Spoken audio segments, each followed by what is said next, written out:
At dawn, when the first warmth spreads through the camp and the air is a mix of damp smoke and sea salt, everything seems half awake.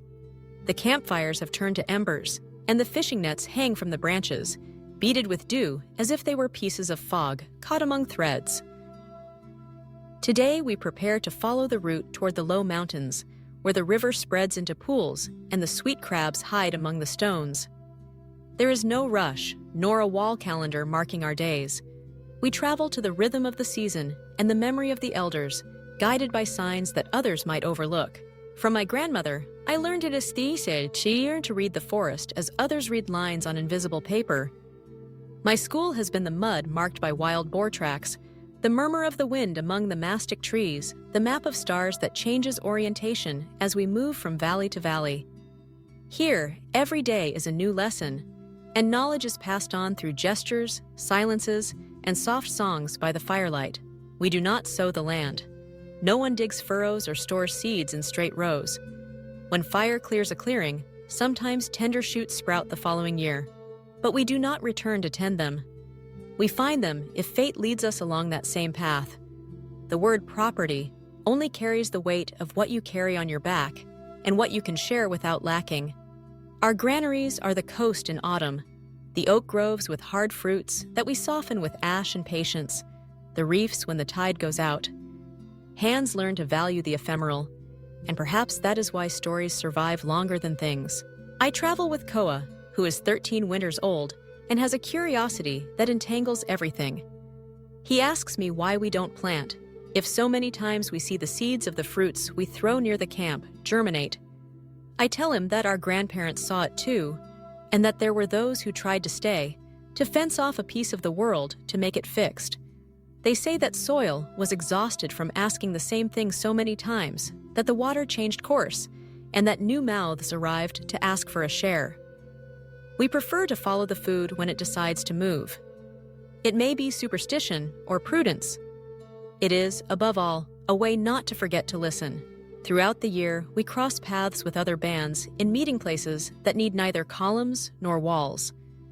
In the Lana language, the one we use when we don't want to fight, those meadows have song names. In summer, by the large river mouth, we build huts with palm branches, and the children learn to dive amid laughter that bursts into the air. There we exchange bone needles for flint nodules, shell necklaces for red pigments, news for songs. There is no currency, but there is memory. Whoever takes too much will find coldbacks the following year. Debts here are public and light, like mesh bags that are easily carried. There are no shortages of risks. A slip on a wet rock can take you away from the world in an instant. That's why I always measure my steps twice, and I'm never alone when I gather honey. The bees tolerate us if we sing a melody learned from an old woman who has already passed. They say the rhythm calms, and I believe it because my chest also quiets. When someone falls ill, we don't lock them away. The camp becomes small to care for them. Without walls, we use the circle. We sit around, tell stories that distract, and when we have to wait, we all wait together. Sometimes I wonder what kind of people we would be if we had invented farming. Maybe we would have stone roads that never change, houses that withstand the wind, places to live forever. But I also imagine lines, disputes over invisible boundaries, distant authorities, and warehouses that attract hungry hands. In our life, winter does not come from the earth, but from the sky. If the year is harsh, we walk one more week to the canyon, where there is always water filtering through the rock. Foresight is measured in steps, not in accounts. The elders trust that the forest, if we do not force it, gives back more than we ask of it. Koa picks up an acorn and bites it with curiosity. His face wrinkles, he spits it out and laughs. I show him how to grind it, to wash the flour in a sack woven with pita fibers, to mix it with water and toast it on a flat stone. The bread, which is not yet bread, tastes bitter but nourishes. There are no large ovens nor villages of silent smoke. There are heated stones, shifts, songs that tell of waiting. We share the result with a group from the north who bring dried fish wrapped in leaves. Their hooks are beautiful with curved points and subtle shine, and we stay for a while admiring them, as if they were important secrets just revealed. We take care of our tools like family members. A well-sharpened edge is not only useful, it holds in its small chips the decisions, the gesture of the one who created it.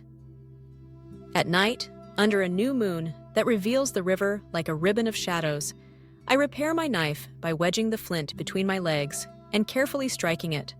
My grandmother told me that sometimes, in the mountains, veins of a soft metal appear that can be hammered cold.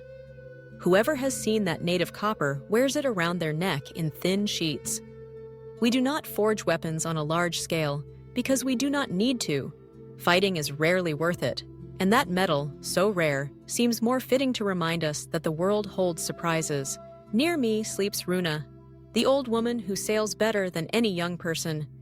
Since she was a child, she has known the whims of the estuary and can read the color of the water like one reads a face. Without cultivation, the coast is a market without a roof and a path that leaves no footprints. Our boats are built to last just enough. Hollowed logs, flexible ribs, resin that we seal while talking about something else. The waves dictate when to set off. When migratory birds appear in dense flocks, we know it's time to follow them inland, because behind them come fish that will feed us later. The sky, more than the ground, dictates the agenda. At the midsummer meeting, someone brought a rumor. In a distant valley, they have deliberately set fire so that tender grass will grow and the herbivores will return. It's not cultivation, they say, it's a conversation with the prairie. My grandmother would have nodded. We also practice those careful conversations. We don't take all the seeds from the same plant. We don't uproot the thick rhizomes. We leave small crabgrass for the next year. To care without owning, to use without exhausting, to wait without demanding. Some words come out long because there are things that need roundabout ways to be said. At night, Koa asks me what it would be like to live in a place that doesn't move. I tell him that maybe I would have friends to see every day and a shadow to know inside out. My own table, a roof that sounds the same with every rain. But I would also have a fixed horizon and noises that no longer mean anything to you. We change before we get tired. Childhood lasts as long as a journey. Love, as long as a season. Old age, as long as the number of stories you can hold on your tongue. When someone dies, the camp dissolves and reforms a few steps away, as if the earth needed to rearrange itself with us. Without cultivation, maps are songs that are inherited and half forgotten to force us to recreate them. Knowledge is not stored on tablets, but in bodies that remember why this bend in the river holds more fish. If you arrive at dusk and how to recognize, in the shine of a leaf, the presence of a subtle poison. That is why we listen so much. Decisions are made standing up, with stones in hand and eyes on the current. No one rules for long. Leadership is the ability to point to the right cloud and accept the mistake when it falls upon you. When the wind changes and brings the smell of rain, we pack up the camp in an old choreography. Each one knows which rope to store, which basket to clean, which ash to extinguish so that the ember remains. We move with an efficiency that sometimes seems like music. Koa carries the clay pot with both arms, and I, behind, count the steps to remember the place to which we will return next season. We leave no big marks, only a clear circle on the ground and some thread forgotten on a branch. The world tolerates us because we do not try to fully explain it. There are mornings when I wake up with a sadness I cannot name. Then I walk towards the water and watch how the light invents colors where there was once gray. I think about the word harvest and what it would mean if the crop existed. Maybe we would have more of everything and more security, but also more debts with the future and fewer reasons to look around. Security, I tell myself, is another form of hunger. It needs to be filled every day with the same thing. Ours is a curious hunger that entertains itself with details. Tonight, we will sleep under a sky that moves every minute and that no one intends to fence in. If cultivation was not invented, it was perhaps because we learned to read other signs and to be content with shorter agreements. Tomorrow we will continue upriver. The path narrows and the blackberries will be ripe. Koa will run ahead, Runa will look at the water, and I, with the pot on my back, will quietly repeat the song that sets the pace. It is not a prayer, it is the way we have of passing through the world without breaking it.